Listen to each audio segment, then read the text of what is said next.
I still remember the smell. That sickening, sweet acrid odor of burning plastic and charred drywall that clung to the evening air. It wasn't a mistake. It wasn't an accident. No, it was an act of pure, unadulterated spite, and I saw it all. My God, I saw it with my own 2 eyes. They said she was just enforcing the rules. But what kind of monster burns a family's life to the ground over a damned membership fee? My hands shook so hard I could barely dial 911. What in the world was she thinking? The initial shock was a physical thing. A punch to the gut that left me breathless. 1 minute, my wife, Maria, and I were watching a movie, a calm suburban Tuesday evening. The next, a blinding orange glare was dancing on the living room window, followed by a popping sound, like a firecracker but deeper, more sinister. I remember turning to Maria, her eyes wide with a terror I'd never seen before, and then the panicked scramble. We burst outside, coughing in the smoke, and that's when I saw it. The silhouette of a figure, not running away, but standing there. A gloating grin visible even in the flickering light. And behind her, the unmistakable emblem on her polo shirt. The HOA logo. It was Eleanor Vance, the head of our homeowners association. How? Why? The question screamed in my head, but there was no time for answers. We had to get out. The fire department arrived in a wail of sirens, a symphony of chaos cutting through the quiet neighborhood. Flames licked the roof, devouring the life we had built. My knees buckled. Maria sobbed, her face buried in my shoulder. It was over.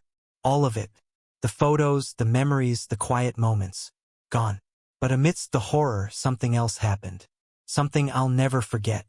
As the firefighters fought the inferno, one of them, a young man with a determined jaw, spotted something. A glint of metal in the dark. He moved with a speed that defied the heavy gear, his flashlight beam cutting through the smoke. What he found, it was a fuel can. Partially melted, telltale red fuel can. And next to it, a set of car keys, sparkling on the ground. The key fob had a tiny, distinctive brass charm on Ida Miniature Lighthouse. I knew that charm. Eleanor had shown it off at the last neighborhood meeting, bragging about a custom-made gift from her husband. The fire chief, a man with tired eyes and a weary expression, took one look at the evidence and at Eleanor, who was now trying to fade into the crowd, and just shook his head. "Ma'am," he said, his voice flat, "you're going to want to come with me." The fire department's report was a brutal clinical document. Arson. The evidence was irrefutable. But Eleanor, that venomous, entitled woman, was not one to go down without a fight. The next day, she called a special emergency HOA meeting. I showed up, numb, still smelling of smoke, my face streaked with soot. She had a new story, a narrative of a disgruntled resident who had been rightfully fined and was now lashing out with false accusations. She stood on a makeshift podium, her voice dripping with condescension. "Frank's been a problem for years," she said, her eyes flicking to me with a cold, triumphant gleam. "He refused to pay his dues, his lawn was a mess, and now he's trying to blame us for his little mishap." Little mishap? I felt a jolt of pure rage. Maria had to put a hand on my arm. "No, Eleanor," a voice from the back of the room said. It was David, the quiet, unassuming man who lived 2 houses down. "That's not what happened." A ripple went through the crowd. David was a retired computer engineer. He was the guy who installed all the security cameras for people. He slowly, deliberately, pulled a small flash drive from his pocket. "I was backing up my system last night and my camera caught something." A hush fell over the room, the collective breath of the neighborhood held in suspense. He connected the drive to a laptop he'd brought, and a video played on a small projector screen. My stomach dropped as I watched the grainy footage. Eleanor Vance, in a different outfit from the night before but still unmistakable, approaching my house. A man with a bandana over his face, but his movements, the way he walked, it was Eleanor's husband, Mark. They poured gasoline. They lit a match. A silent scream tore through me as I saw the flames erupt on the screen. The truth was out brutally, irrevocably. The crowd gasped. A low, collective murmur of disbelief and disgust. Eleanor's face, once so smug, went ashen. She stammered, tried to grab the laptop. "That's been doctored," she shrieked. "He's lying." But it was too late. David's camera, it turned out, was a high-resolution, long-range model he'd installed as a hobby. He was a professional, a meticulous one, and the timestamps, the geolocations, the clear audio of their low-toned conversation as they worked. It was all there.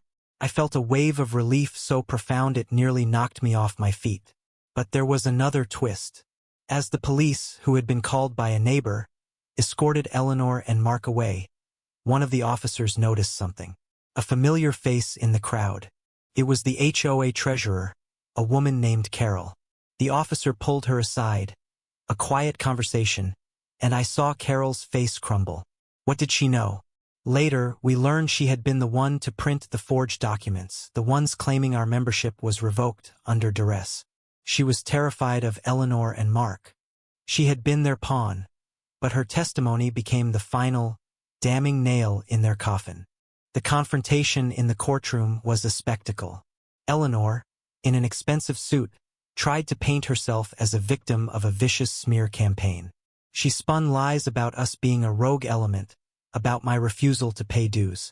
Her lawyer, a smarmy man with a slicked-back hairstyle, argued that the video evidence was circumstantial, that the fuel can and keys were planted. "He's just trying to cash in on his insurance claim," he sneered, pointing a finger at me. I stood up. My voice, though shaky at first, grew stronger with every word. "I was out there, Your Honor," I said, looking directly at the judge. "I saw her. I saw the look on her face. She wasn't enforcing a rule. She was enjoying it. She was enjoying our house burning down." Maria's tearful testimony, David's detailed presentation of the irrefutable video evidence, and finally, Carol's tear-soaked confession detailing the long list of abuses of power, the forged documents, the threats. It was too much for Eleanor to overcome. Her perfect, carefully constructed world of power and control was disintegrating before her eyes. The moment the verdict was read, a single, choked sob escaped Eleanor's lips. Guilty on all counts. The judge's words were a cold, sharp blade. Eleanor's face, once a mask of superiority, contorted into a grimace of pure, unadulterated fury and despair. She lunged, a desperate, animalistic cry tearing from her throat, before bailiffs restrained her. Mark, her husband, simply sat there, his head in his hands. The power, the prestige, the petty tyranny they had wielded over the neighborhood was gone. Their HOA was dissolved on the spot, its records seized. The empire of their entitlement, built on fear and intimidation, was crumbling. They were sentenced to years in prison. Justice. It tasted sweet, yet left a bitter aftertaste, because a part of me wished it hadn't come at such a cost. Today, my family and I are rebuilding. Physically, our house is gone, but we've started from the ground up, with the help of a community that has shown an incredible outpouring of support. It was a tragedy, yes, but it was also a testament to the fact that evil, no matter how petty or self-righteous, can't stand up to the truth. We had to lose everything to see what we really had. Was it worth it? Sometimes I don't know. But I do know this. The fire that consumed our home also illuminated the darkness in our neighborhood, and in doing so, allowed a new light to shine. The new community leadership is built on trust, transparency, and genuine care for one another. It's a humbling, beautiful sight, and I'm reminded every day that sometimes the most profound victories are the ones that follow the deepest losses. What do you think? In a world of right and wrong, where do we draw the line between a mistake and a crime born of entitlement?